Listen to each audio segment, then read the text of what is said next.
बिस्मिल्लाहिर्रहमानिर्रहीम अस्सलाम वालेकुम। My name is Waqas Asghar. आज की वीडियो के अंदर हम बात करने जा रहे हैं PMA 154 long course has been officially announced.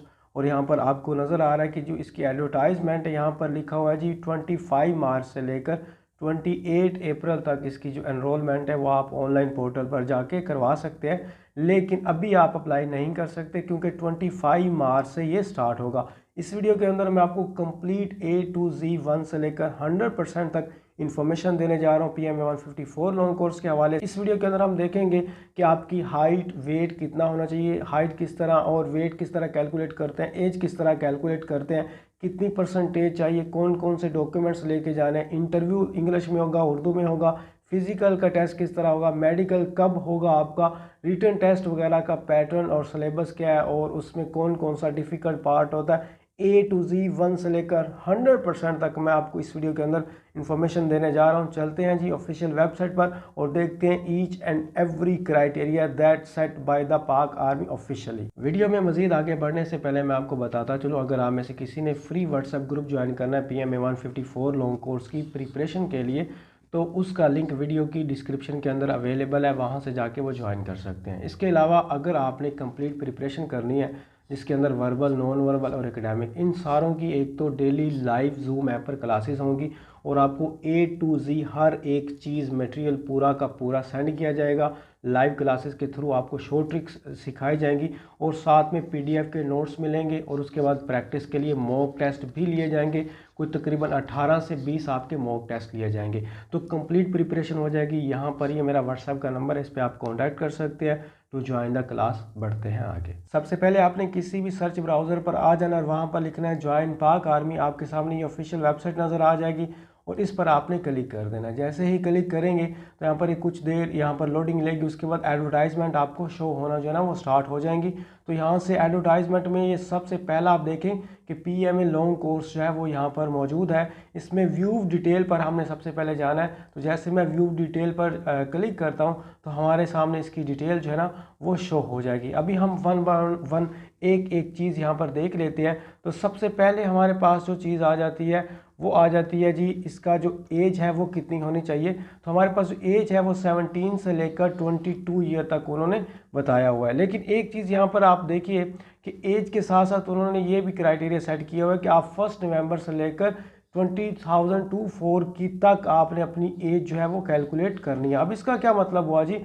इसका मतलब मैं आपको बता देता हूँ कि एज आपने जो है ना वो किस तरह चेक करनी है। तो एज चेक करने के लिए आपने progeniusstrust.com अपने क्रोम या गूगल पर लिखना है। आपके सामने ये वेबसाइट आ जाएगी और यहाँ पर ये सेकंड लास्ट आपको एज का जो है ना वो नज़र आ रहा है। तो इस एज वाले पर आपने क्या करना है, क्लिक कर देना है। जैसे ही इस पर क्लिक करेंगे तो हमारे सामने एज का कैलकुलेटर ओपन हो जाएगा। तो एज कैलकुलेटर ओपन करने के बाद यहाँ पर स्टार्टिंग डेट में आपने लिखना है अपनी डेट ऑफ बर्थ। तो मिसाल के तौर पर आप में से किसी की डेट ऑफ बर्थ जो भी है मैं यहाँ पर चूज़ कर लेता हूँ 2000 समथिंग। तो यहाँ पर मिसाल देता हूँ कि 2004 जो है वो आप में से किसी की डेट ऑफ बर्थ है और जो भी फेब का महीना लगा दो 23 फेब जो है ना वो हमारे पास आ जाए। तो ये मैं उसकी डेट ऑफ बर्थ यहाँ पर चूज़ कर लिया। लेकिन यहाँ पर जो एंड डेट है ना ये वाला जो लिखा हुआ ये जो चीज़ है वो यहाँ पर जो मैं फिल करूँगा तो आप में से जितने भी कैंडिडेट्स अपनी एज चेक करने जा रहे हैं वो यही लिखेंगे। फर्स्ट वन में स्टार्ट डेट के अंदर वो अपनी डेट ऑफ बर्थ लिखेंगे जो उनकी डेट ऑफ बर्थ होगी और एंड डेट में जो अभी मैं लिखने जा रहा हूँ आप सारों ने वही सेम लिखना है। तो मैं यहाँ पर जी चूज़ करूँगा मार्च है तो मैं जाऊँगा नवंबर में। नवंबर के फर्स्ट जो है डेट उसको मैं सेलेक्ट करूँगा। आपने लिखना है 11/1 और 2024, मतलब 11 से मुराद हो गया 1 नवंबर 2024 तक आपने अपनी एज को कैलकुलेट करना है। कैलकुलेटर पर मैं जैसे ही क्लिक करता हूँ यहाँ पर आपकी एज आ जाएगी 20 ईयर 8 मंथ एंड 8 डेज। इसका मतलब है आप एलिजिबल हैं, आप लोग अप्लाई कर सकते हैं। तो उसके बाद ही हम चलते हैं दोबारा, ये आपको एज का पता चल गया किस तरह आपने कैलकुलेट करनी है। उसके बाद ये स्टेटस है जो आपका वो है जी मैरिटल स्टेटस जो है वो आपका मैरिड या अनमैरिड के बारे में बताया गया। यहाँ पर अनमैरिड लिखा हुआ है लेकिन वो कैंडिडेट्स जो कि आर्मी के अंदर ऑलरेडी सर्व कर रहे हैं वो मैरिड हो सकते हैं, यहाँ पर लिखा है। लेकिन आप जो कि फ्रेशर हो तो आप अनमैरिड ही होना लाजमी है। उसके बाद ये जेंडर सिर्फ मेल अप्लाई कर सकते हैं। हाइट जो है यहाँ पर चेक करें 5 फीट एंड 4 इंच, अगर सेंटीमीटर में बात करें तो 162.5 सेंटीमीटर आपकी हाइट होनी चाहिए। अगर आप में से किसी की 162 सेंटीमीटर हाइट है, 0.5 भी कम है तो वो रिजेक्ट कर दिया जाएगा। अब हम बात कर लेते हैं यहाँ पर जो आपका वेट है वो किस तरह हमने चेक करना है। वेट का बड़ा इशू होता है कैंडिडेट्स को, तो मैं वेट चेक करने का जो है ना वो तरीका बता देता हूँ। यहाँ पर वैसे यही लिखा हुआ है कि आपने as per body mass index BMI के ज़रिए जो है वो चेक करना है। आप वही ऑफिशियल वेबसाइट हमारी projuniorstudents.com पे वेबसाइट पर आए और ये एंड वाला जो हमारे पास है मैं यहाँ पर आपको बता देता हूँ, एंड पे लिखा होगा हमारा BMI ये वाला, तो एंड वाला BMI यहाँ पर आपने क्लिक कर देना। जैसे ही क्लिक करेंगे यहाँ पर आपको BMI का कैलकुलेटर नज़र आ जाएगा। यहाँ पर जी अपनी आपने क्या लिखना है, अपना वेट लिखना है। मैं मिसाल के तौर पर आपको 50 kg जो है ना वो वेट लिख देता हूँ। हाइट जो है वो मिनिमम वो है जी 5 फीट और यहाँ पर कितनी है 4 इंच, तो यहाँ पर मैं 4 इंच कर देता हूँ। नीचे सबमिट पे क्लिक करता हूँ तो ये आपको बता देगा कि आप जो है ना, नीचे लिखा भी हुआ यू आर हेल्दी और BMI इंडेक्स आपका 18.92 आ गया। नीचे नॉर्मल से मुराद है कि 18.5 आपका नॉर्मल वेट है। ओवर वेट में यहाँ पर ये इंडेक्स देगा। अब ओवर वेट से क्या मुराद है या लोअर वेट से, मिसाल के तौर पर मैं यहाँ पर 49 जो है ना वो kg कर देता हूँ, तो ये आपको बता देगा कि आप अंडर वेट हो या फिर जो है ना वो ओवर वेट हो। तो यहाँ पर हमारे पास चले मैं 45 kg कर देता हूँ, तो यहाँ से हम देखते हैं कि ये कितना है। तो यहाँ पर ये बता रहा है कि यू आर अंडर वेट, ठीक हो गया। तो आपने अपना वेट जो है ना वो यहाँ से चेक कर लेना। मैं यहाँ पर 76 लिख के चेक करता हूँ क्या ये ओवर वेट बनता है, तो यहाँ पर उन्होंने बता दिया कि यू आर ओवर वेट। तो इसी तरह आपने अपना वेट चेक कर लेना है तो आपको खुद पता चल जाएगा। अच्छा, ये वेट और ये सारा कुछ पता चल गया। यहाँ पर हमारी मेन चीज़ स्टार्ट होती है जी रजिस्ट्रेशन, जो यहाँ पर लिखा हुआ है। तो रजिस्ट्रेशन सबसे पहले हमने देखा है 25 मार्च से जो है हमारी रजिस्ट्रेशन स्टार्ट हो रही है। मैं इसको थोड़ा सा जूम कर देता हूँ ताकि ये हमारे पास इजीली सी हो जाए, मतलब वॉच कर सके हम इसको इजीली। अब देखिए यहाँ पर कि जो लिखा हुआ है जी 25 मार्च से तो स्टार्ट हो रहा है, 28 अप्रैल तक ये चलेगा। लेकिन जो प्रीलिमिनरी टेस्ट हैं वो 3 मई से स्टार्ट हो रहे हैं। सैटरडे एंड संडे क्लोज होगा, उस दिन टेस्ट नहीं होंगे। 3 मई से आपके टेस्ट स्टार्ट हो जाएंगे जो कि रिटर्न टेस्ट होंगे। वो कौन कौन से होंगे इसी वीडियो के अंदर हम देखेंगे। तो ये आपका जी फर्स्ट वन चीज़ें आएंगी, बाकी नेशनैलिटी वगैरह पाकिस्तान है, आप तमाम सूबों से अप्लाई कर सकते हैं। ये हमारे पास आ गया एलिजिबिलिटी कंडीशन, इसमें हमारे पास अब मेन चीज़ें यहाँ से स्टार्ट होना आ गई हैं। तो सबसे पहले हमारे पास देखिएगा कि कौन कौन सी चीज़ें जो है ना वो मेन है। तो मैं आपको बता देता हूँ जी इंटरमीडिएट के अंदर आपकी जो क्वालिफिकेशन है वो कितनी होनी चाहिए। अब यहाँ पर इंटरमीडिएट से मुराद है चाहे आपने FSC किया हुआ है, FA किया हुआ है, ICS किया हुआ है, तो सारों के लिए है। और इसमें एज आपने देख ली थी, मैंने आपको 1 नवंबर तक कैलकुलेट करके भी दिखाया। रिलैक्सेबल फॉर 3 मंथ से मुराद है कि अपर एंड लोअर यहाँ पर लिखा हुआ है। इससे मुराद है कि अगर आप में से किसी की 16 साल और 9 महीने यानी कि 17 साल से 3 महीने कम भी है वो भी अप्लाई कर सकता है, लेकिन या किसी की 22 साल और 3 महीने है तो वो भी अप्लाई कर सकता है। उसके अलावा जिन्होंने ग्रेजुएशन वगैरह 2 ईयर की हुई है उनके लिए 1 ईयर का मतलब एक एक्स्ट्रा होते हैं, इनके लिए भी 3 मंथ की गैप जो ना वो एज गैप होता है। इसके बाद आपका आ जाता है जी जिन्होंने 4 ईयर का प्रोग्राम किया होता है तो उनके लिए 1 साल और एक्स्ट्रा हो जाता है, वो 27 तक अप्लाई कर सकते हैं, लेकिन उनको 3 मंथ का एज रिलैक्सेशन नहीं दिया जाता। और उसके बाद कोई आर्मी के अंदर सोल्जर सर्व कर रहा है तो उसकी एज जो होगी वो 25 ईयर होगी और उसकी एज रिलैक्सेशन नहीं होगी। अब यहाँ पर एकेडमिक करियर की बात करें तो पहले यहाँ पर उन्होंने लिखा हुआ है कि आपका जो मिनिमम है मार्क्स कितने होने चाहिए 55%, ठीक है। तो अब ये किस में है, चाहे आपने FA किया हो, FSC या जो भी किया हो इंटरमीडिएट वगैरह, आपका मिनिमम है वो 55% होने चाहिए। यहाँ पर एक चीज़ जो ना उन्होंने नहीं लिखी वो मैं यहाँ पर आपको बता देता हूँ, वो ये है कि हमारे पास जो मैट्रिक है ना वो यहाँ पर नहीं लिखा हुआ। तो मैट्रिक की भी आपकी परसेंटेज जो है वो 55% ही होनी चाहिए, ये उनका रूल है। इंटर और मैट्रिक दोनों के अंदर आपकी कितनी परसेंटेज होनी चाहिए 5% होनी चाहिए। उसके बाद नीचे आ जाएं कि वो कैंडिडेट्स जिन्होंने BA वगैरह और वो 2 ईयर का प्रोग्राम किया वो 60% उनके एनुअल सिस्टम के अंदर होने चाहिए और 50% मार्क्स उनके FA FSC में से होने चाहिए उनके लिए जिन्होंने 2 ईयर का प्रोग्राम किया। जो आर्मी में सोल्जर था उसकी 50% होने चाहिए। यहाँ पर अब बात आ जाती है यहाँ पर हमारे पास होप सर्टिफिकेट। तो यहाँ पर थोड़ा सा मैं इसको जूम आउट और कर लेता हूँ। तो चलें जी होप सर्टिफिकेट देख लेते हैं। हमारे पास होप सर्टिफिकेट के अंदर क्या है, तो मैं एक ही चीज़ आपको बता देता हूँ। होप सर्टिफिकेट से मुराद है कि 55% जिनके FSC फर्स्ट ईयर में मार्क्स हैं तो वो अप्लाई कर सकते हैं, ठीक है। इंटरमीडिएट वालों के लिए 55% है और जो होप सर्टिफिकेट से मुराद है कि जिन्होंने फर्स्ट ईयर का एग्ज़ाम दे दिया उनका रिजल्ट आ गया, सेकेंड ईयर का भी रिजल्ट नहीं आया, अब एग्ज़ाम देना है तो वो 55% पे अप्लाई कर सकते हैं फर्स्ट ईयर की बेस पर। उसके बाद हमारे पास आ जाता है ये वेरिफिकेशन ऑफ द मार्कशीट वगैरह, सर्टिफिकेट वगैरह not issue with certificate are in the possession of the duplicate revise marksheet certificate of matric intermediate must get a verification certificate signed by the secretary controller. वो candidates जिनके पास certificate नहीं है, मिसाल के तौर पर आपको मैट्रिक किए हुए 2 साल हो चुके हैं और आपके पास सनद नहीं है, तो आपने क्या करना है, आप अगर तो बोर्ड से मंगवा सकते हैं तो बहुत अच्छी बात है, वहाँ से वैसे फ़ी पे करके आप ले भी सकते हैं। किसी सूरत वो आपको नहीं मिलती तो फिर आपने कंट्रोल एग्जामिनेशन से वहाँ पर एक एप्लीकेशन लिखनी होती है, तो फिर वो सनद की तरफ से वो जो डुप्लीकेट एक लेटर मिलता है आपको, वहाँ पर कंट्रोल एग्जामिनेशन उस पर सिग्नेचर भी कर देता है, वो आपने लेके आ जाना है। सिंपली इसका मतलब ये बनता है। ठीक हो गया। उसके बाद बाकी ये ए लेवल वगैरह ये आप सारी चीज़ें खुद देख लीजिएगा। उसके बाद ही हम चलते हैं यहाँ पर नई न्यू चीज़ें हमारे पास आ जाती हैं। न्यू चीज़ें कौन कौन सी हैं, तो मैं इसको थोड़ा सा जूम जो है ना वो इन कर देता हूँ। तो अब हमारे पास क्या आ जाती हैं न्यू चीज़ें। अब एलिजिबिलिटी यहाँ पर ये है जी, इन एलिजिबिलिटी कंडीशन है, वो किस सूरत में कौन कौन लोग जो है ना वो इसमें अप्लाई नहीं कर सकते। तो वो देख लेते हैं जी कौन कौन लोग यहाँ पर अप्लाई नहीं कर सकते। मैं यहाँ पर क्लिक करता हूँ इन एलिजिबिलिटी कंडीशन पे, तो यहाँ पर हमारे पास आ जाती हैं चीज़ें। अब देखें सबसे पहले हमारे पास जो आ जाती है चीज़ वो आ जाती है कि ट्वाइस रिजेक्टेड जो हुए, यानी कि जो 2 दफ़ा ISSB से नोट रिकमेंड हो चुके हैं वो अप्लाई नहीं कर सकते। यहाँ पर हमारे पास जो फर्स्ट नंबर पर लिखा हुआ ये है twice rejected by the inter service selection board. उसके बाद ये थ्राइस फेलियर का ऑप्शन, काफ़ी कैंडिडेट्स इसके बारे में कंफ्यूज होते हैं, तो मैं यहाँ पर कुछ चीज़ें क्लियर कर दूँ। यहाँ पर लिखा है जी इंटेलिजेंस और एकेडमिक, मतलब 3 दफ़ा अगर आप इंटेलिजेंस के अंदर फेल हुए, इंटेलिजेंस से मुराद है वर्बल या नॉन वर्बल, और 3 दफ़ा या आप एकेडमिक के अंदर फेल हो गए तो आप दोबारा अप्लाई नहीं कर सकते। लेकिन अगर आप इंटेलिजेंस और एकेडमिक पास कर गए थे, आप में से कोई कैंडिडेट फिज़िकल टेस्ट में फ़ेल हो गया था और उसके अलावा या मेडिकल में हो गया था या इंटरव्यू में नॉट रिकमेंड हो गया था, तो उसका चांस ज़ाया नहीं हुआ। चांस उनका ज़ाया हुआ है जो कैंडिडेट्स रिटन टेस्ट के अंदर फेल हुए थे। जो रिटन पास कर गए थे, बाद में किसी इंटरव्यू, मेडिकल, फिज़िकल टेस्ट में किसी में फेल हो गए, अनफिट हो गए, तो वो उनका चांस अभी भी है, वो अप्लाई कर सकते हैं एज अ फ्रेशर।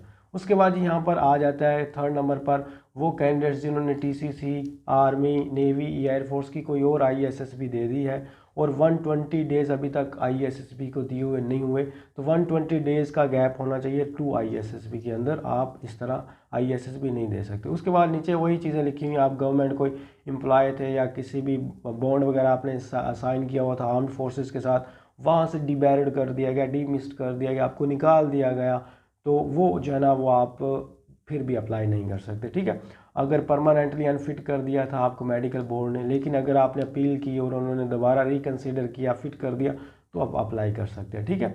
और किसी भी हेपेटाइटिस, किसी बीमारी की वजह से, B एंड C की वजह से आप जो है ना वो रिक्वेस्ट नहीं कर सकते, ये यहाँ पर लिखा है। और उसके अलावा वही है बॉन्डेड फोर्सेस जो होती हैं जिनमें आपने कोई बॉन्ड साइन किया होता है लेकिन फिर बीच में कोई इशू की वजह से violation of the community guidelines की वजह से अगर निकाल दिया गया तो आप अप्लाई नहीं कर सकते। पॉजिटिव ड्रग टेस्ट आ गया अगर CMH के अंदर आपको टेस्ट किया गया मेडिकल, तो अगर पॉजिटिव निकला तो फिर भी आप जो है ना वो फर्दर सिलेक्शन प्रोसीजर के लिए एलिजिबल नहीं होंगे। ड्रग एडिक्शन से मुराद ये हैवी वाला होता है, ये कोई अगर सिगरेट वगैरह पीते हैं उस तरह का ये ड्रग एडिक्शन नहीं ली। ठीक है। बाकी ये सारी चीज़ें जो है ना वो लिखी हुई हैं सारी। बाकी आप और मज़ीद चीज़ें यहाँ पर देख लेते हैं और बड़ी इंपॉर्टेंट है, आगे आएंगी हमारे पास, तो देखते जाते हैं। यहाँ पर जो आगे वाला वो रजिस्ट्रेशन एंड प्रीलिमिनरी सिलेक्शन, तो वो किस तरह का है वो यहाँ पर मैं आपको बता देता हूँ। अब यहाँ पर आइएगा, यहाँ पर लिखा जी candidates can register either through internet or by visiting army selection board and recruitment centre, यानी कि आप या तो ऑनलाइन अप्लाई कर सकते हैं इसी वेबसाइट पे, या आप क्या करेंगे किसी भी करीबी रिक्रूटमेंट सेंटर ASNRC में चले जाएंगे, वहाँ पर कर सकेंगे। और रजिस्ट्रेशन का बड़ा सिंपल सा प्रोसेस होता है, आपका ये www.joinpakarmy.pk पे जाके आप रजिस्टर कर सकते हैं, लेकिन वो 25 मार्च को आप कर सकेंगे, अभी नहीं कर सकेंगे, अभी अवेलेबल नहीं है। उसके बाद जी यहाँ पर आपका वाज़ेह तौर पर उन्होंने लिखा हुआ है कि जी मल्टीपल चॉइस आपके क्वेश्चंस होंगे। ठीक है। मल्टीपल चॉइस यहाँ पर वाज़ेह तौर पर मैं इसको रिटन टेस्ट जो होगा वो आपका किस बेस पर होगा, मल्टीपल, यानी कि MCQs होंगे आपके। और उसके अंदर यहाँ पर लिखा हुआ है जी आपका इंग्लिश होगा, फिज़िक्स होगा, इस्लामिक स्टडी होगा, मैथ होगा, इस्लामिक स्टडी और जनरल नॉलेज होगा, मैथ वगैरह, ये आपका एकेडमिक का सिलेबस लिखा हुआ है। ठीक है। मैं यहाँ पर आपको चीज़ें लिख देता हूँ कि आपका एकेडमिक का सिलेबस क्या होगा और बाकी चीज़ों का सिलेबस क्या होगा। सबसे पहले आपका रिटन टेस्ट जिसको इंटेलिजेंस कहते हो उसको कहते हैं हम वर्बल। सबसे पहले आपका वर्बल का टेस्ट होगा जिसमें 84 आपके MCQs होंगे। आर्मी कभी भी आपको नहीं बताती कि आपका पैटर्न क्या होगा, आपका बेसिक सिलेबस क्या होगा, कौन कौन से टॉपिक्स हमने चूज़ किए जिसमें से आपको आएगा। वो सिर्फ जेनेरिक फॉर्म के अंदर आपको बताती है कि भाई इंटेलिजेंस होगा। वो आपको नहीं बताएगा कि कितने MCQs होंगे, कितने टाइम होंगे। वो आपको ये भी नहीं बताएगा कि एकेडमिक के अंदर जो MCQs हैं वो कौन कौन से आएंगे, किस किस को आपने टच करना है, ऐसा कुछ नहीं बताते। लेकिन ये हम एक्सपीरियंस से फिर आपको बताते हैं। वर्बल 84 MCQs आपने 30 मिनट के अंदर करना होगा। उसके अलावा अगर हम बात करें यहाँ पर बाद में नॉन वर्बल स्टार्ट हो जाएगा। नॉन वर्बल जो है आपका उसके MCQs थोड़े होते हैं, उसमें 64 MCQs होते हैं आपके, और वो भी आपने 30 मिनट के अंदर करना होता है। ठीक है, इसके बाद आपका अगर ये दोनों पास कर जाते हो 50% मार्क्स के साथ, फिर आपका हो जाता है एकेडमिक स्टार्ट। एकेडमिक के अंदर भी आपका तकरीबन 50 MCQs होते हैं और उसको करने के लिए आपके पास 30 मिनट का टाइम होता है। तो बेसिकली आपके पास 1.5 घंटा होता है तीनों टेस्ट को करने के लिए, और 50-50 जो है ना परसेंट आपने वर्बल, नॉन वर्बल और एकेडमिक तीनों में 50-50% मार्क्स आपने गेन करने होते हैं। अभी एकेडमिक का जो सिलेबस है उसमें फिज़िक्स, केमिस्ट्री, बायोलॉजी वगैरह कुछ नहीं होता, सिर्फ और सिर्फ आपकी इंग्लिश होती है, मैथ होती है। यहाँ पर थोड़ा सा मैं इसको क्लियर कर लूँ तो यहाँ पर सिंपल सा आपका क्या होता है, इंग्लिश होती है, मैथ होती है, पाक स्टडी होती है, इस्लामिक स्टडी होती है और जनरल नॉलेज होती है। इसमें से टोटल कुल मिला के 50 MCQs आपसे पूछे जाएंगे, तो उनका आपने जो है ना वो आंसर देना होगा। आई थिंक जो है ना वो चीज़ें आपको क्लियर हो रही होंगी। तो हम चलते हैं आगे और मेन चीज़ें हम देख लेते हैं कि कौन कौन सी हमारे पास आ जाती हैं। बाकी और फ्रेश कैंडिडेट वगैरह ये यहाँ पर लिखा हुआ है, इससे मुराद यही है कि अगर आप किसी और फोर्स के अंदर TCC कैंडिडेट्स, ये वो TCC से मुराद है टेक्निकल कैडेट कोर्स, अगर वो भी PMA लॉन्ग कोर्स में आ रहे हैं, अगर उन्होंने TCC दिया तो वो भी रिपीटर कंसीडर किए जाएंगे। ठीक है, undergone ISSB irrespective of outcome will also be considered as repeater candidates. ठीक हो गया, तो इसलिए फिर वो एक ही चूज़ कर सकते हैं।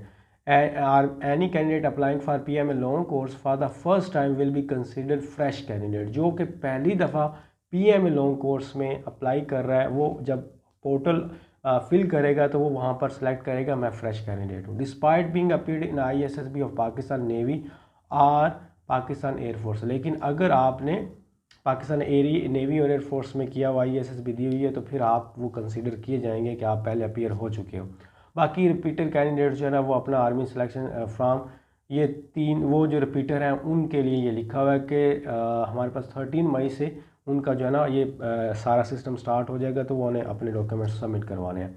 बाकी चीज़ें जो है ना वो यहाँ पर आ गया आपका written intelligence and writing of English and Urdu. ऐसे ये आपके इंटरव्यू के बारे में लिखा हुआ है कि सबसे पहले आपका होगा रिटन टेस्ट, रिटन टेस्ट के बाद उसी दिन मेडिकल हो जाएगा, मेडिकल के एक हफ्ते के बाद या विद इन 1 वीक आपका फिज़िकल का हो जाएगा, फिज़िकल के बाद विद इन 1 वीक आपका क्या होगा, इंटरव्यू होगा। इंटरव्यू से पहले जब आप इंटरव्यू में जाएंगे तो इंग्लिश और उर्दू के अंदर आपसे जो है ना वहाँ पर एक ऐसे 2 ऐसे लिखवाए जाएंगे। वो उसके बाद ये यहाँ पर मेडिकल एग्जामिनेशन लिखा हुआ है, यहाँ पर आपका फ़िज़िकल टेस्ट लिखा हुआ है। बेसिकली ये तरतीब थोड़ी गलत लिखी हुई है, यानी कि तरतीब उल्ट लिखी हुई है। मैं आपको सही तरतीब यहाँ पर लिख देता हूँ। तरतीब जो है ना वो बनती ये है, सबसे पहले आपका होता है इंटेलिजेंस का नंबर 1, दूसरे नंबर पर उसी दिन आपका हो जाता है मेडिकल वाला, तीसरी दफ़ा आपका होता है फिज़िकल, और फोर्थ टाइम आपका जो होता है वो होता है ये वाला ऐसे वगैरह, ये फोर्थ टाइम पे आता है और इसमें इंटरव्यू भी इंक्लूड होता है। तो ये 4 प्रोसेस होते हैं जिसमें से आपने पास गुजरना होता है, और इनको अगर जब आप पास कर लेते हो तो फिर आप ISSB का फॉर्म सबमिट करवाते हो और विद इन 40 डेज़ आपको ISSB का कॉल लेटर या जो भी उनका प्रोसेस होता है वो फिर स्टार्ट हो जाता है। रिटन टेस्ट, इंटेलिजेंस टेस्ट हमने ऊपर बात कर लिया, लेकिन यहाँ पर उन्होंने ये दोबारा लिखा हुआ है कि आपकी इंग्लिश होगी, आपकी मैथ, पाकिस्तान और इस्लामिक स्टडी होगी, और साथ में आपका GK होगा, जनरल नॉलेज होगा। ठीक हो गया, ये एकेडमिक टेस्ट है। The candidates declare successful in the written intelligence test will undergo physical, medical test and interviews at army selection and recruitment centre ASNRC। ये वाज़ेह तौर पर लिखा है। ये अगर आप पास कर गए तो आप फिर ये सारी चीज़ें जो है ना उसमें फिर आगे जो आपका प्रोसेस है वो वहाँ पर होगा। फिज़िकल टेस्ट की यहाँ पर अगर हम बात करें तो फिज़िकल का टेस्ट मैं आपको एक वीडियो फॉर्मेट के ज़रिए पूरा विद पिक्स जो है ना वो करवाऊँगा। 1.6 किलोमीटर आपने 8 मिनट के अंदर रनिंग करनी होती है। यहाँ पर एक और मैं आपको बता दूं कि इसके पॉइंट कितने होते हैं, कितने नंबर होते हैं। तो एक बात जो है वो ये है कि यहाँ पर आपके टोटल 3 नंबर होते हैं, 3 मार्क्स होते हैं रनिंग के। ठीक है, तो 8 मिनट के अंदर आपने 1 माइल यानी 1.6 किलोमीटर करना होता है। जो कैंडिडेट 7 मिनट और 30 सेकंड के अंदर कंप्लीट करेगा इस रनिंग को, उसको मिलेंगे 3 में से 2 पॉइंट। ठीक हो गया। और जो कैंडिडेट करेगा 8 मिनट यानी कि कंप्लीट टाइम के अंदर करेगा, उसको मिलेंगे 1 पॉइंट 3 में से। और वो कैंडिडेट जो 7 मिनट यानी कि एक पूरा मिनट पहले टाइम से कंप्लीट कर लेगा रनिंग को, उसको मिलेंगे 3 में से 3 पॉइंट। ठीक हो गया। ये आपको क्लियर हो गया। चलते हैं ये वाला आपको। उसके बाद ये हमारे पास आ जाती है पुशअप्स। वो आपने करनी होती है 2 मिनट्स के अंदर, 15 रेपिटेशंस होती हैं। क्रंचेस होते हैं 20 रेपिटेशन 2 मिनट। मैं सारी पिक्चर्स के साथ आपको वाज़ह करूंगा ताकि आपको पता हो जाए कि what is the crunches, pushup, pullups और डिच क्रॉसिंग क्या होता है। 3 रेपिटेशन 2 मिनट्स और डिच क्रॉसिंग यानी कि 7.5 फीट वो उसकी लेंथ होती है, विड्थ और लेंथ उसकी 7 फीट और 4 इंच होती है। और डीप उसकी जो होती है वो 4 फीट तक वो उसकी डेप्थ होती है। बड़ा इजी होता है। तो बेसिकली आपकी 1, 2, 3, 4 और 5, ये 5 टेस्ट आपके फ़िज़िकल के लिए जाएंगे। ठीक है। फ़िज़िकल के बाद फिर आपका इंटरव्यू होता है और इंटरव्यू से पहले आपसे 2 ऐसे की डिमांड की जाती है, एक उर्दू और एक इंग्लिश में। नीचे आ जाएं भी, यहाँ पर इंटरव्यू है। इंटरव्यू के अंदर आप यहाँ पर आपने कुछ चीज़ें बड़ी क्लियर कट जो है ना यहाँ पर देखनी है। अब इंटरव्यू के अंदर उन्होंने लिखा हुआ है कि यहाँ पर कि before initial interview every candidate will be required to write an essay of 10 lines in English and Urdu, यानी कि 2 ऐसे आपको लिखवाए जाएंगे, एक इंग्लिश में एक उर्दू के अंदर। और उसके बाद plain paper to be issue to candidates. Plain paper से बना जो फोटो कॉपी वाला होता है जिस पर लाइन्स नहीं लगी होती। Before interview of English and Urdu ऐसे। तो कैंडिडेट्स को एक प्लेन पेपर दिया जाएगा और उसकी एक साइड पे आपने इंग्लिश का ऐसे लिखना होगा, एक साइड पे आपने उर्दू का ऐसे लिखना होगा। अब यहाँ पर देखिए, topic of the day will be reflected on the board in the exam hall or room. मतलब वो कहते हैं कि आपको जो टॉपिक है वो या तो हम नोटिस बोर्ड पे लिख देंगे या फिर वहाँ पर ओरली भी बता देते हैं कि ये आपका टॉपिक है और ये जो है ना आप इस पर ऐसे लिखना है। वो सारी चीज़ें मैं आपको बता दूंगा, टॉपिक्स कौन कौन से आते हैं, ऐसे जो है ना किस तरह राइट करना होता है आपने। उसके बाद ये हमारे पास each candidate will be given marks out of the 20, यानी कि 10 नंबर का इंग्लिश कैसे होगा, 10 नंबर का उर्दू कैसे होगा, तो आपके टोटल मार्क्स होंगे 20। पास वाला कौन सा होगा, अगर आपने 12 मार्क्स वाला पास होगा, लेस देन 12 मार्क्स जो होगा वो फेलियर कंसीडर किया जाएगा और फिर वहीं पर ना उसका इंटरव्यू लिया जाएगा और वहीं पर उससे रोल नंबर स्लिप ले ली जाएगी, वो फेल हो जाएगा। ठीक है। अब यहाँ पर एक चीज़ जो है ना वो मेन चीज़ें यहाँ पर है जो वो डिमांड कर रहे हैं, आर्मी आपसे क्या डिमांड कर रही है, ये हमारी मेन चीज़ अब आई है। ध्यान से देखिएगा, expression and the confidence in English and Urdu. English और उर्दू के अंदर जो है ना वो आपका कॉन्फिडेंस चेक किया जाता है। ठीक हो गया। मतलब एक्सप्रेशन आपका, कॉन्फिडेंस आपका, इंग्लिश और उर्दू के अंदर आपकी कितनी कमांड है। बेसिकली ये इंग्लिश की ही आपसे पूछा जाएगा। मतलब ISSB और इनिशियल इंटरव्यू में जो कंपलसरी पार्ट है वो इंग्लिश है, इंग्लिश में ही आपने बोलना होता है। और उसके अंदर चेक किया जाता है आपकी बॉडी लैंग्वेज, आप how you are conveying your message, और आप जो है ना वो आंस किस तरह कर रहे हैं, आपका कॉन्फिडेंस कितना है, ये वहाँ पर आपके डिमांड की जाती है। Adequate knowledge about the current affairs. Current affairs के बारे में आपको थोड़ा बहुत नॉलेज, करंट अफेयर के बारे में आपके पास नॉलेज होना ज़रूरी है। यानी कि अभी से आप डान एडिटोरियल वगैरह पढ़ना स्टार्ट कर दें तो उस पर भी हॉट टॉपिक्स पूछा जा सकता है। Instability, why the political instability in the Pakistan, child labour हो गया, को एजुकेशन हो गया, कुछ भी threat and issues, current threat and issues of the Pakistan, तो ये सारी चीज़ें पूछी जा सकती हैं। Adequate knowledge about the geo and the Pakistan, मतलब पाकिस्तान को वैसे भी बॉर्डर पार से relationship with different countries, with neighbour countries, ये और पाकिस्तान के अंदर की सिचुएशन और उसके relationship to the foreign countries, ये पूछी जा सकती हैं। ओवरऑल आउटलुक जो है ना वो आपकी अपनी जो ड्रेसिंग है और एक्सप्रेशंस हैं, कॉन्फिडेंस है, नॉलेज है, कितना आपके एडिकेट्स हैं, एटिकेट्स हैं, वो सारा आपका यहाँ पर। अब एक और चीज़ आपने देखना, extra curricular activities include sports and hobbies. ये बड़ी इंपॉर्टेंट चीज़ है। मतलब आपके स्पोर्ट्स और हॉबीज़ लाजमी कोई ना कोई होने चाहिए। अक्सर कैंडिडेट्स क्या मैं उनसे पूछूं तो उनके ना हॉबी होता है और ना ही उनकी स्पोर्ट होती है। कोई स्पोर्ट आपकी कोई ना कोई 2-3 हॉबी, 2-3 स्पोर्ट्स लाजमी होनी चाहिए। किताबी कीड़े वो एक्सेप्ट नहीं करते।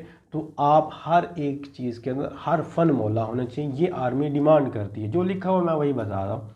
ठीक है। बाकी सारी चीज़ें जो है ना वो खैर नीचे वाली हमारे रिलेटेड नहीं है, मतलब इतनी ख़ास नहीं है। अब हमारे पास कौन सी चीज़ें आ गई हैं वो मैंने यहाँ पर आपको बता दिया। पहले एक्सप्रेशन उन्होंने डिमांड किया है फिर आपकी जो करंट अफेयर पे थोड़ी कमांड होनी चाहिए, फिर पाक स्टडी और ओवरऑल आपकी जो लुक है। उसके अलावा आपकी hobby, extra curricular activities, hobby हो सकता है स्पोर्ट हो सकता है आपकी, आप क्या हॉबी स्पीच करना है, आपका हॉबी क्रिकेट खेलना है, फुटबॉल खेलना है, लेकिन उसके बारे में थोड़ा बहुत आपको नॉलेज होना चाहिए। क्रिकेट खेलना है तो फिर फेमस प्लेयर कौन सा, आपका फेवरेट प्लेयर कौन सा है और क्यों है उसके, मतलब वनडे के अंदर पाकिस्तान ने टोटल कितने ज़्यादा से ज़्यादा रन्स बनाए हुए हैं, T20 में कितने रन्स बनाए हुए हैं, और कुछ रिलेटेड। और अगर आपने वर्ल्ड कप, तो फीफा वर्ल्ड कप फलां कब हुआ था, कुछ डेट्स पूछी जा सकती है। तो जो हॉबी बता रहे होंगे, स्पोर्ट बता रहे होंगे, उसके बारे में आपको नॉलेज होना लाजमी है। ये चीज़ें आपने मैंने आपको कुछ चीज़ें बता दी यहाँ पर। अब चलते हैं हम अपनी कुछ और चीज़ों की तरफ। कौन कौन सी चीज़ें हैं हमारे पास और, तो वो देख लेते हैं। यहाँ पर यही ऑफिशियल वेबसाइट पर ही मैं यहाँ पर जो है ना वो आपको चीज़ें दिखा रहा हूँ। तो आगे चलते हैं, हमारे पास आगे ये फर्दर सिलेक्शन प्रोसीजर के अंदर कोई इतनी खास फर्दर सिलेक्शन नहीं होती। मैं आपको थोड़ा सा ओवरव्यू दे देता हूँ कि जब पहले आप जाते हो तो डॉक्यूमेंट्स चेक किए जाते हैं। अभी डॉक्यूमेंट्स भी देख लेते हैं कौन कौन से लेके जाने। डॉक्यूमेंट्स चेक करने के बाद फिर आपका रिटन टेस्ट होता है, वो क्लियर होने के बाद उसी दिन मेडिकल होता है। मेडिकल के बाद फिर आपको बुलाया जाता है, वो खुद बताते हैं जी फिज़िकल आपका इस दिन होगा या हम कॉल करेंगे। फिर एक हफ्ते बाद तकरीबन आपका फ़िज़िकल टेस्ट होता है, उसमें पास कर जाते फिर आपको बताया जाता है कि इस दिन आपका इंटरव्यू या हम कॉल करेंगे इंटरव्यू की। तो इंटरव्यू जब आपका पास हो जाता है तो फिर फर्दर सिलेक्शन ये होती है कि आप ISSB फॉर्म होता है, ISSB फॉर्म आपने सबमिट करवाना होता है कुछ एक हफ्ते के अंदर अंदर। उसके बाद क्या होता है जी, आपको 40 दिनों के अंदर ISSB के लिए बुलाया जाता है। ISSB में 4 दिन आपने उनके पास रहना होता है और 4 दिन के अंदर फिर वो काफ़ी ज़्यादा टेस्ट होते हैं। साइक का टेस्ट होता है, डेप्टी प्रेसिडेंट वगैरह और GTO वगैरह के टेस्ट होते हैं। वो सारा कुछ पड़ा हुआ मेरे चैनल पर, वो सारा प्रोसेस होता है। आगे जी डॉक्यूमेंट्स की बात कर लें तो ये डॉक्यूमेंट्स आप में से जितने भी अभी मैं बताऊंगा, ये डॉक्यूमेंट्स भी हर कैंडिडेट अभी से इसको मतलब कर ले रेडी। और उसके बाद जो है ना ये आपके डॉक्यूमेंट्स वहाँ पर लाजमी लेके जाने। टेस्ट इनिशियल टेस्ट वाले दिन यहाँ पर उन्होंने वाज़े तौर पर लिखा हुआ है कि जो candidates will deposit the following documents with army selection and recruitment centre ASNRC। कौन सा जी, ओरिजिनल सर्टिफिकेट आपका होना चाहिए मैट्रिक का, या साथ में और आपकी FSC का रिजल्ट कार्ड होना चाहिए। मैट्रिक के किए हुए अगर आपको 2 साल कंप्लीट हो चुके हैं तो फिर आपने लेकर जानी मैट्रिक की सनद। मैट्रिक की सनद से क्या मुराद है, मैट्रिक की सनद से मुराद ये होता है कि जब 2 साल हो चुके होते हैं ना मैट्रिक की, तो बोर्ड की तरफ से एक तो रिजल्ट कार्ड होता है, लेकिन रिजल्ट कार्ड के बाद एक सनद आती है जो जिसको हम सर्टिफिकेट कहते हैं, ओरिजिनल सर्टिफिकेट कहते हैं वो। तो जिनके अभी 2 साल नहीं हुए तो वो बस मैट्रिक का रिजल्ट कार्ड ओरिजिनल लेके जाएं, लेकिन जिनके हो चुके हैं वो बोर्ड में जाएं और बोर्ड में अपना ओरिजिनल जो सर्टिफिकेट है वो वहाँ पर वहाँ से जो भी फ़ी वगैरह पे करके वो ले। अगर नहीं मिल रहा तो फिर आप डुप्लीकेट लेटर भी वहाँ से बनवा सकते हैं कंट्रोलर एग्जामिनेशन से। ठीक हो गया, मैंने बता भी दिया था। जो होप सर्टिफिकेट पर अप्लाई कर रहे हैं उनको कोई ज़रूरत नहीं सनद लेने की, वो मैट्रिक का रिजल्ट कार्ड ले जाएँ, अपने फर्स्ट ईयर का रिजल्ट कार्ड ले जाएँ और होप सर्टिफिकेट ले जाएँ, वो 3 चीज़ें बस ले जाएँ। आगे हमारे पास सेकंड नंबर पर आ गया कि आपका आइडेंटिटी कार्ड है if you are above the 18 years.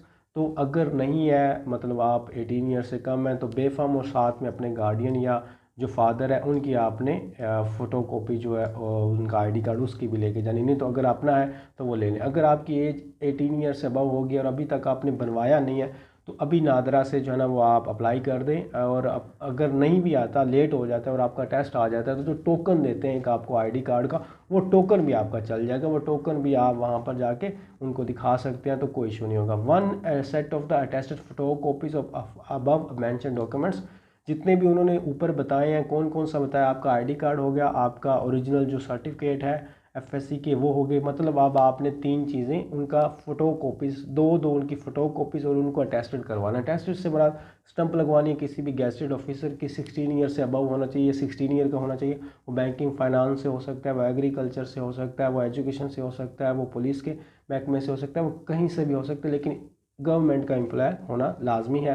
तो वहाँ से आपने स्टंप करवा लेना है, आपने ID कार्ड की 2 फोटो कॉपीज़ को करवाना है, आपने अपना मैट्रिक की 2 फोटो कॉपीज़ को करवाना है, अपने इंटरमीडिएट के रिजल्ट कार्ड की 2 फोटो कॉपीज़ को करवाना है। तो बेसिकली आपने 3 और चीज़ें ओरिजिनल लेके जानी है और उनकी फिर तीनों की कितनी, 2-2 फोटो कॉपीज़, तो 6, तो टोटल 9 डॉक्यूमेंट्स आपने लेके जाने हैं। आगे जो है यहाँ पर है जी 3 पासपोर्ट साइज कलर्ड जो है ना हमारे पास फ़ोटोज़ हैं, duly attested from the front end back.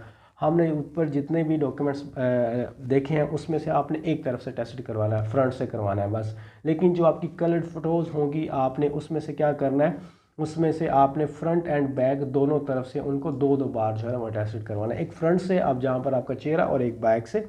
तो ये आपने फ्रेश फ़ोटोज़ लेके जानी है, ठीक है, कलर फॉर्म में, कोई ब्लैक एंड वाइट लेके नहीं जानी। बाकी वो कैंडिडेट्स जो कि रिपीटर है वो अपनी नोट रिकमेंड की 3 फ़ोटो कॉपीज़ और ओरिजिनल नोट रिकमेंड का लेटर भी साथ में लेके जाएंगे, ये उनके लिए, ये आप लोगों के लिए नहीं है। अब हमारे पास क्या होगी जी, ये डॉक्यूमेंट्स वगैरह आप सारे देख लें, मैंने आपको यहाँ पर मेंशन कर दिया और चीज़ें जो है ना वो यहाँ पर समझा भी दी है कि इनसे क्या मुराद है, ठीक हो गया। आगे अगर कोई और है डॉक्यूमेंट्स के बाद यहाँ पर एडिशनल इन्फॉर्मेशन है, कोई हमारे काम की नहीं है, तो ये जी हमारे पास ऑफिशियल वेबसाइट पर जितनी भी इंफॉर्मेशन थी वो मैंने आप लोगों को बता दी है। और अगर कोई भी क्वेरी है वो आप कमेंट बॉक्स में ड्रॉप कर सकते हैं। अगर इसके अलावा आपने क्लासेस वगैरह हमारी अटेंड करनी है तो वो क्लासेस भी आप फ्री ऑफ कॉस्ट जो है वो एक तो ग्रुप ज्वाइन कर सकते हैं, और जो क्लासेस हैं वो पेड है, तो उसमें आप फ़ी पे करके A to Z preparation complete कर सकते हैं। मुझे दीजिए इजाज़त, अल्लाह हाफिज़।